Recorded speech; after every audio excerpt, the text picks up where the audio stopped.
Kapanpun, dimanapun, asal kau sertaku, ku siap melayanimu, Tuhan.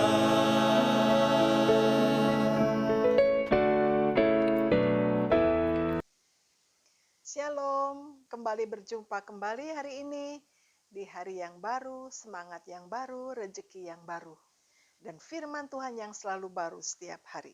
Ibrani 10 ayat 24 dan 25 berkata demikian.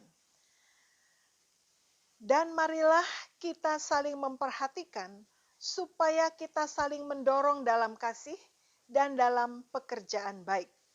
Janganlah kita menjauhkan diri dari pertemuan-pertemuan ibadah kita, seperti dibiasakan oleh beberapa orang, tetapi marilah kita saling menasihati dan semakin giat melakukannya menjelang hari Tuhan yang mendekat.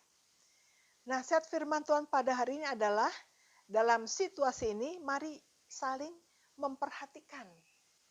Kenapa harus saling memperhatikan? Karena dunia semakin maju, waktu semakin maju, kasih kebanyakan orang menjadi hambar. Egoisme itu semakin naik, sehingga orang tidak peduli, tidak memperhatikan masa bodoh. Sehingga kurang memperhatikan. Bahkan kadang saling tidak mengenal antar tetangga. Firman Tuhan berkata harus saling memperhatikan. Yang kedua, nasihat firman adalah saling mendorong dalam kasih dan dalam pekerjaan baik. Jadi saling mendorong dalam kasih. Ayo, mari kita berlomba melakukan kasih, kebaikan bagi sesama kita. Ayo kita berbuat kasih dan pekerjaan yang baik bagi sesama kita. Mungkin dia membutuhkan ini, membutuhkan itu. Jadi jangan egois hanya kepentingan diri sendiri. Dan satu sisi kita mengucap syukur. Walaupun kita sedih ya. Lewat corona ini juga akhirnya jadi orang kan saling memperhatikan, saling berbagi. Dalam kondisi sulit, justru disitulah letaknya saling berbagi, saling menolong, saling melakukan pekerjaan yang baik. Saling memperhatikan dalam pekerjaan baik. Dan nasihat yang berikutnya dikatakan, jangan kita menjauhkan diri dari pertemuan-pertemuan ibadah. Mengapa nasihat diberikan? Karena rupanya ada kecenderungan waktu itu banyak sekelompok orang yang tidak suka beribadah. Dibiasakan tidak mau beribadah. Menjauhkan diri pertemuan-pertemuan ibadah. Ada sekelompok orang yang tidak suka beribadah. Dan ini ditegur bahwa jangan sampai menjauhkan dari pertemuan-pertemuan ibadah. Mengapa penting pertemuan ibadah? Karena dari situlah kita saling menolong, saling menguatkan, saling menyembuhkan, dan saling memperhatikan. Karena kita perlu saling memperhatikan, perlu saling menolong.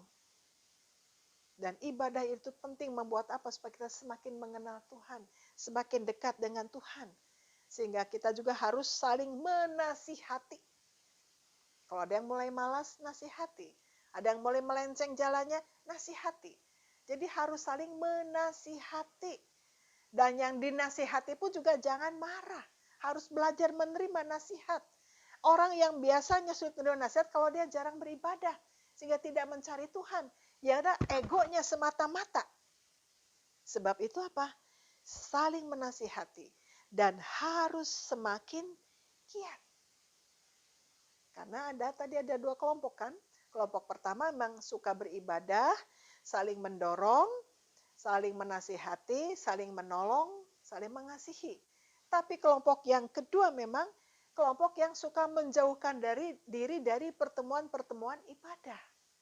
Malas beribadah, malas berdoa, malas baca firman Tuhan.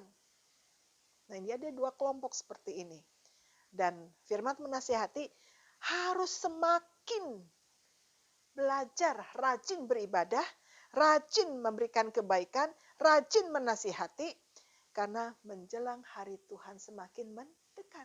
Ya, hari Tuhan semakin mendekat. Kalau hari Tuhan semakin mendekat, maka kita harus semakin baik, semakin beriman di hadapan Tuhan. Semakin betul-betul beribadah kepada Tuhan. Supaya ketika Tuhan datang, hari Tuhan mendekat, didapati iman kita sungguh-sungguh berkenan di hadapan Tuhan. Apalagi dalam situasi sulit ini, kita harus semakin memperhatikan, saling mendorong, saling menasihati, saling memberikan semangat supaya apa? Iman kita semakin kuat. Nah, inilah pentingnya ibadah. Baik ibadah di rumah, ya, ibadah online, live streaming, itu tetap saling menguatkan dan itu penting sekali. Jadi jangan sampai kita meninggalkan ibadah. Mari kita belajar taat kepada Allah dengan saling memperhatikan dan jangan sekali-kali menjauhkan diri dari pertemuan ibadah. Karena situlah kekuatan kita beribadah kepada Tuhan. Baik sendiri maupun bersama-sama di dalam keluarga atau di rumah masing-masing. Jadi sekalipun stay at home, tetap beribadah. Karena Tuhan kita adalah Tuhan yang senang kalau anak-anaknya beribadah. Mari kita menyenangkan Tuhan dengan terus rajin beribadah, dengan sungguh-sungguh di hadapan Tuhan. Tetap semangat beribadah, tetap semangat berbuat baik, tetap semangat dalam mendorong dalam kasih, dan tetap semangat saling menasihati. Dan semakin dia melakukannya menjelang hari Tuhan. Amin. Tetap semangat, Tuhan Yesus memberkati. Haleluya. Kapanpun